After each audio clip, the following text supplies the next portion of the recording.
नमस्कार, स्वागत है आप सबका कंचन टीवी पर। आज कंचन टीवी की टीम अंबाला में है। अंबाला के एक छोटा सा गांव है नाहोनी, हम वहां पर पहुंचे हैं और यहां पर मैं बता दूं, रमेश पाल नाहोनी बीजेपी के कार्यकारिणी के सदस्य रहे हैं, बैकवर्ड बोर्ड में भी वो सदस्य रहे हैं और क्या क्या वो हैं उनसे बात करने के लिए आज पहुंचे हैं, क्योंकि उनका बीजेपी नहीं, संघ नहीं, समाज में भी बहुत ही बड़ा रुतबा है। बहुत अच्छे उन्होंने काम किए हैं। आज हम सबसे पहले स्वागत करते हैं रमेश पाल जी आपका। नमस्कार, मैं रमेश पाल नाहोनी।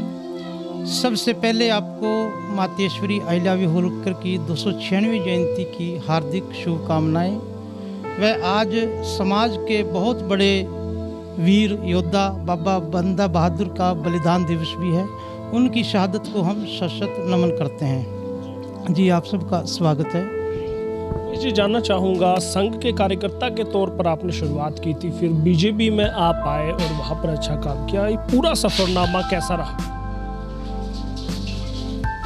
संघ कार्य एक ईश्वरीय कार्य है। अगर राजनीति की बात करें तो दोनों में फर्क है। संघ कार्य एक सामाजिक कार्य है जिसमें आदमी अपना कार्य करता हुआ समाज के भिन्न भिन्न क्षेत्रों में, जैसे संगठन के अधिकारी की इच्छा के अनुसार जहां कार्य करने की प्रेरणा मिलती है वहां कार्य करता है। वर्तमान में संघ के 36 संगठन देश के अंदर काम कर रहे हैं।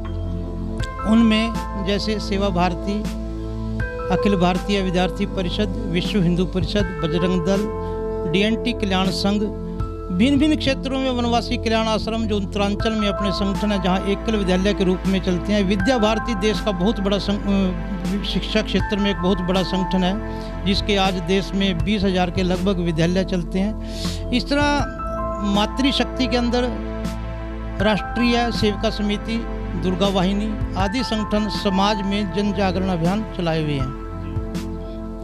और इसी में भारतीय किसान संघ, भारतीय मजदूर संघ जो कामगार लोगों के बीच में काम करता है और समाज को देश के प्रति सजग रहने की प्रेरणा देते हुए समाज में सक्रिय भूमिका का कार्य करता है, वही एक संघ का स्वयंसेवक है। और इसके अंदर संघ कोई राजनीति क्षेत्र नहीं है, वो व्यक्ति की इच्छा पे निर्भर करता है कि उसको किस तरह के कार्य क्षेत्र में जाना है। और राजनीति तो एक जीवन का एक छोटा सा हिस्सा है। वास्तव में तो संघ कार्य करते करते आदमी ने हमारे यहाँ पे संघ में मैं 1987 में संघ का स्वयंसेवक बना और धीरे धीरे वहाँ पे अपने आदरणीय सभी जो संघ के अति वरिष्ठ कार्यकर्ता उनकी प्रेरणा से आगे बढ़ता हुआ लगातार संघ कार्य में ही है। चाहे मेरे पास जिम्मेदारी कोई भी हो, मेरा उत्तरदायित्व संघ के प्रति है। बीजेपी के लिए अगर मैं जानना चाहूँ, बीजेपी में कब आना हुआ? सन 2014 से पहले 2013 में मैं जिस जाति से पाल गडरिया से संबंध रखता हूँ, उसने भिन्न भिन्न जातियों ने उस समय भारतीय जनता पार्टी को समर्थन दिया। अपने भी अखिल भारतीय पाल महासभा, जिसके प्रदेश अध्यक्ष श्री नरसिंह पाल जी हैं, उनके नेतृत्व में एक बहुत बड़ा सामाजिक सम्मेलन सहा के अंदर हुआ, जिसके पाल गडरिया समाज के हर व्यक्ति ने, हर बच्चे ने भाग लिया। अपने समाज की जो मुख्य मांगे हैं उनको लेकर तो भारतीय जनता पार्टी को समर्थन दिया। तो उस कार्यक्रम के अंदर मैं संयोजक के नाते से मेरे पर जिम्मेदारी थी, जिस कार्यक्रम की अध्यक्षता श्री ओमपाल जगाधरी जी ने की थी। बहुत से कार्यकर्ताओं ने इस कार्यक्रम को सफल बनाने में पूरे हरियाणा से भूमिका निभाई और उस समय से उसी स्टेज पर ही मेरे को प्रदेश कार्य समिति में विशेष आमंत्रित सदस्य के तौर पर उस समय के प्रदेश अध्यक्ष आदरणीय प्रोफेसर रामविलास शर्मा जी ने मेरी नियुक्ति की थी और तब से भारतीय जनता पार्टी के में ही काम कर रहे हैं। और उसके साथ में हरियाणा सरकार में हरियाणा बैकवर्ड क्लासेस कमीशन यानी कि पिछड़ा वर्ग आयोग का भी मेरे को सदस्य के नाते से जिम्मेदारी मिली। मैं उसके लिए भाजपा संगठन और सबका अति धन्यवाद करता हूँ। बैकवर्ड बोर्ड में भी आपने काम किया है, उसके बाद आप डीएनटी संघ जो है उसमें भी आप काम करते हैं। किस तरह का संघ है, क्या क्या काम आप लोग करते हैं इसमें? हमारा जो प्रांत है, वैसे देश की बात करें, विमुक्त घुमंतु जातियाँ यानी कि घुमंतु अर्ध घुमंतु, इसके अंदर हरियाणा के अंदर लगभग 32 के आसपास जाति हैं, जैसे गडरिया, बाजीगर, सांसी, पेरना, सिकलीगर, भेड़कुट, नायक, हेरी, हेड़ी, डूम आदि 32 जातियाँ हैं जिनकी आज भी दयनीय दशा ठीक नहीं है और इनको सरकार की पूरी सुविधाओं का लाभ मिले और उनके अंदर एक जन जागरण अभियान के नाते से विमुक्त घुमंतु जनजाति कल्याण संघ एक संगठन काम कर रहा है प्रांत के अंदर, जिसके प्रदेश अध्यक्ष श्री राजेश जी पानीपत हैं और इसमें पूरी टीम है एक जो हमारी जिला कार्यकारिणी तक बनी हुई है और इसमें उनके बीच में जाना, उनमें सफाई अभियान, जैसे वर्तमान की बात करें हम, उनको टीकाकरण के लिए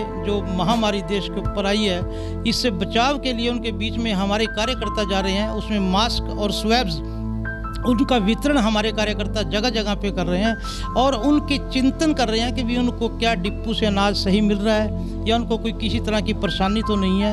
ये किसी भी तरह की परेशानी है तो उसको दूर करने का काम चाहे प्रशासनिक हो चाहे आधिकारिक हो।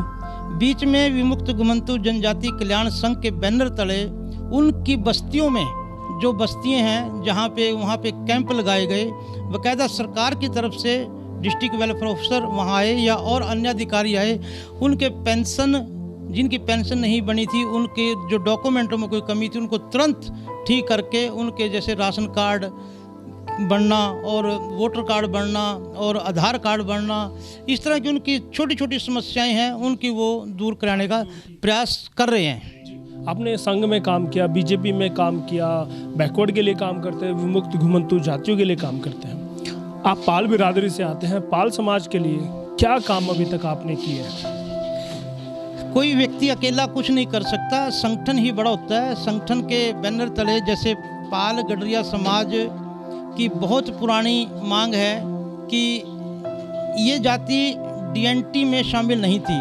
वर्तमान हरियाणा सरकार ने इसको 2019 में डीएनटी में शामिल किया और हमको जो एससी का एक, वैसे तो एसटी का बनता है परंतु एसटी हरियाणा में नहीं है, हमें एससी के अंदर आने की मांग इसकी बहुत पुरानी है, जो इस सरकार ने उसकी त्रुटि ठीक करते हुए उसको ठीक किया, परंतु कुछ लोग कोर्ट के अंदर चले गए।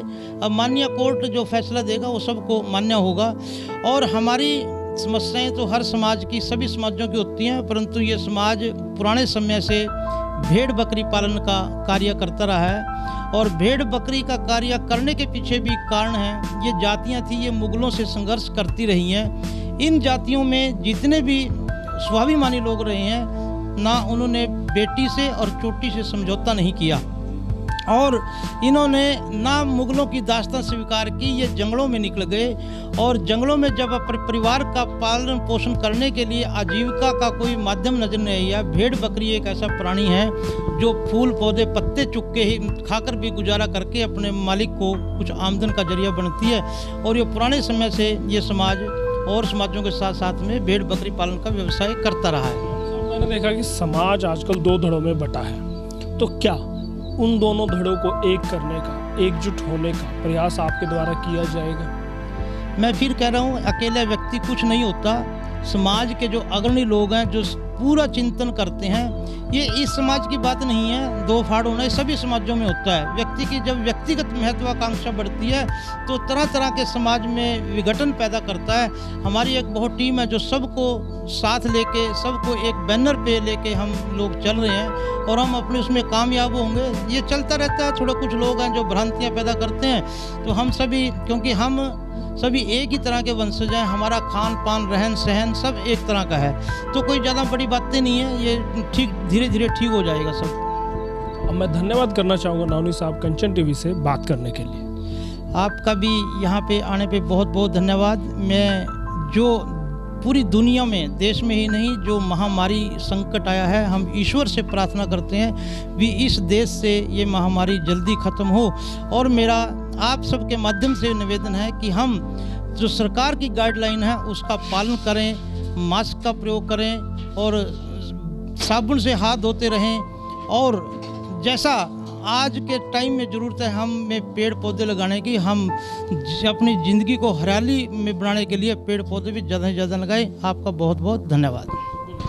तो देखिएगा, रमेश पाल नाहोनी ने काफ़ी अच्छी बात कही है। उन्होंने कहा है कि समाज को एक करना उनका मकसद है और इस काम में उनकी टीम लगी हुई है और वो इसमें कामयाब भी होंगे।